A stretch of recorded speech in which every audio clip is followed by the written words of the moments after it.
empresário? O que muda na vida dele?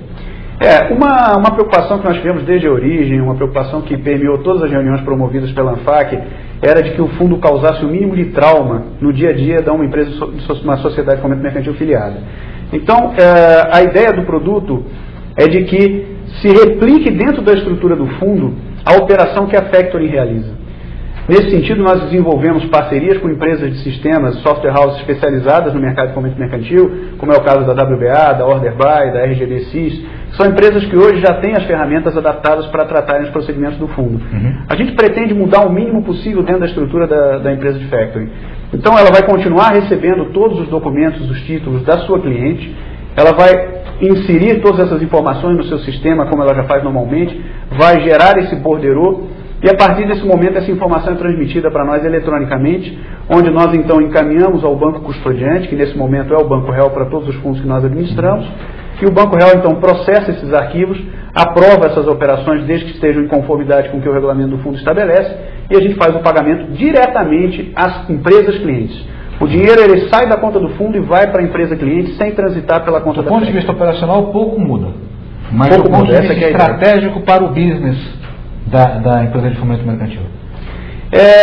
Na minha visão, o fundo de recebíveis é um elemento essencial na estratégia de qualquer empresa de fomento mercantil que tenha realmente uma pretensão de ganhar mercado, de ampliar suas atividades. Isso porque, numa primeira instância, o fundo de recebíveis é um instrumento de alavancagem. Ele foi criado, ele foi introduzido na regulamentação brasileira com o propósito de se acessar o mercado, de se captar recursos do público, né? E essa é uma finalidade para a qual uma empresa de fomento mercantil não se determina, não se presta. Uma empresa de fomento mercantil não pode fazer uma captação, né, de recursos publicamente, mas um fundo de recebíveis ele tem essa característica. E isso acaba, num segundo momento, chegando às empresas que são atendidas, às indústrias que são atendidas pelas empresas de fomento mercantil. Sem dúvida. Hoje em dia, se você não tiver uma operação alavancada, o empresário que pensa só trabalhar com capital próprio, ele não consegue ganhar em cima do dinheiro de terceiros, ele não é eficiente. Qualquer atividade hoje que desenvolva uma indústria, um serviço, que não trabalha alavancado, ele realmente não tem a eficiência que pode ter no negócio dele. A alavancagem é um aspecto essencial para uma empresa de fomento mercantil que queira crescer. O FDIC é um instrumento de alavancagem de longo prazo, com um baixo custo, é muito melhor do que ele ter uma operação de crédito bancário, como algumas factories hoje têm, como é muito frequente no mercado, mútuos e etc. Com um outro aspecto também, o fundo de recebíveis ele é um instrumento mais eficiente do ponto de vista de custo. É muito mais barata a operação para a ponta final.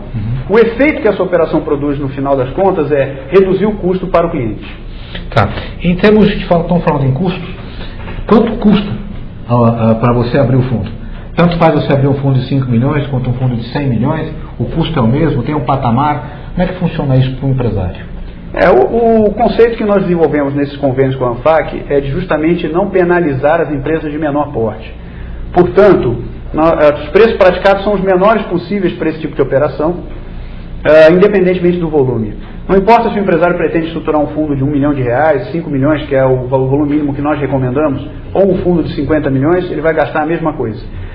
Se nós imaginarmos que ele vai fazer um processo de classificação de risco com a Austin, auditoria com a Trevisan, nós faremos a estruturação e a custódia ficar com o Banco Real, nós temos um custo inicial da ordem de R$65 mil para a constituição de um fundo. E algum custo de manutenção desse processo? Não? Sim, o custo de manutenção para um fundo de recebíveis é da ordem de R$40 mil por ano, mais em torno de 1,7% do patrimônio. Um pouco mais de R$3 mil mês, que é bem aceitável. Sim, o empresário gasta em torno de R$3 mil mês e 1,7% ao ano em cima do patrimônio do fundo.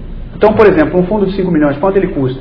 Custa mais ou menos 40 mil por ano, mais 1,7% do patrimônio, que dá mais 85 mil por ano, ele gasta em torno de uns 120 mil por ano para ter o fundo funcionando. Além desses parceiros, mudando um pouquinho de assunto, você falou do HSBC, Banco Real, do Banco Real que está fazendo a custódia. Essa foi uma decisão estratégica de vocês que se iniciaram o processo com o Boston, hoje estão com o HSBC. Como é que está esse processo? Está andando bem?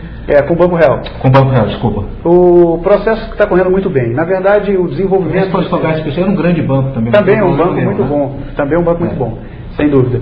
O Banco Real nos acolheu em julho do ano passado, manifestou interesse no desenvolvimento desse produto. O fundo de recebíveis não era um produto que o Banco Real tivesse na sua prateleira. Ele desenvolveu essa operação especialmente para atender a ANFAC.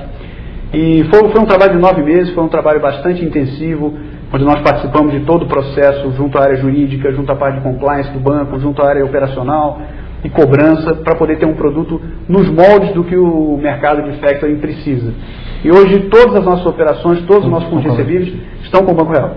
E deixa eu perguntar uma coisa, hoje quantos fundos já estão em funcionamento e quantos estão em processo de formação? Bom, nós temos, entre os fundos em funcionamento, nós temos hoje, operando diariamente, um conjunto de 5 fundos. 5 fundos. Todos eles já no Banco Real. Temos um outro fundo que inicia operações esta semana, e a partir de agora, nós estamos acertando um cronograma de implantação com o Banco Real, onde nós devemos entregar em torno de um fundo por semana. Então já temos um fundo registrado na CVM que inicia operações na semana que vem, já temos um para a semana do dia 7 de maio, já temos um fundo programado para o dia 14 de maio, e assim sucessivamente. No pipeline aí vem quantos aí na Nós temos 19 fundos aí no pipeline já. 19 além dos 5 que já estão. Além dos 5 que já estão funcionando, temos outros 19 fundos aí na fila de entrega.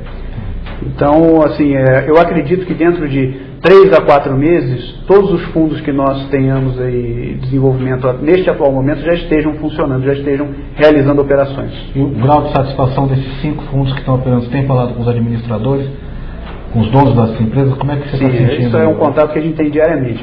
O empresário de factoring é um empresário bastante crítico, né? Até porque nós estamos falando hoje com a matéria-prima da empresa de fomento mercantil, que são os títulos de crédito.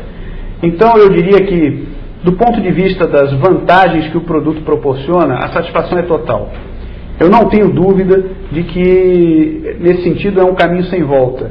Eu duvido que alguma das empresas que hoje tem um fundo de recebíveis conosco teria pretensão simplesmente de voltar atrás se pudesse. Eu tenho certeza de que há uma satisfação muito grande com a decisão que foi tomada no passado de estruturar essa operação. É lógico que o produto ainda tem alguns aspectos operacionais a serem aparados. Então, pequenos ajustes ocorrem, como ocorrem no dia a dia de uma empresa de fomento mercantil, principalmente no que diz respeito à cobrança, a parte de documentação, quer dizer, tudo isso é um processo dinâmico, não para mesmo. Fernando, para a gente encerrar a conversa, esse papo gostoso que a gente está tendo sobre o FDICS, eu queria que você posicionasse o que você acha que pode acontecer com as empresas que não adotarem, não caminharem para a direção de constituir um fundo de recebíveis. Bom, Tamer, eu acredito que isso na verdade já esteja acontecendo, né? Eu acho que o mercado está muito líquido e essa liquidez, a tendência é que ela continue se expandindo. O Brasil chegando aí a investment grade em breve, eu acredito que a oferta de recursos aí para o mercado vai ser muito expressiva. E o empresário de fomento mercantil que não tem um instrumento para poder concorrer dentro desse novo ambiente, ele certamente vai ter dificuldade de conseguir encontrar clientes de um bom risco. E provavelmente vai acabar na sua carteira com os clientes de um risco maior, os clientes em que ele tenha que se expor mais, como a gente já vem percebendo que vem acontecendo no mercado mais recentemente. Então eu acho que o empresário que pretenda continuar competitivo, que ele queira enfrentar essa nova realidade, taxa de juros de 1 dígito, Brasil Investment Grade, ele precisa estar com um instrumento de mercado de capitais eficiente como o fundo de recebíveis dentro da sua estratégia, sob pena de não ter realmente continuidade na sua atividade. Fernando, eu queria agradecer muito a presença de você aqui no programa da gente hoje e deixar um recado para vocês. Eu acompanho o trabalho do Fernando há 2 anos e meio na ANFAC, é um trabalho de altíssima qualidade. Nós vamos deixar o telefone de contato e o e-mail do Fernando na Petra para que você entre em contato e procure saber mais sobre o FDICS. Te agradeço mais uma vez, muito obrigado a vocês e até uma próxima. Obrigado também, eu que agradeço pelo espaço.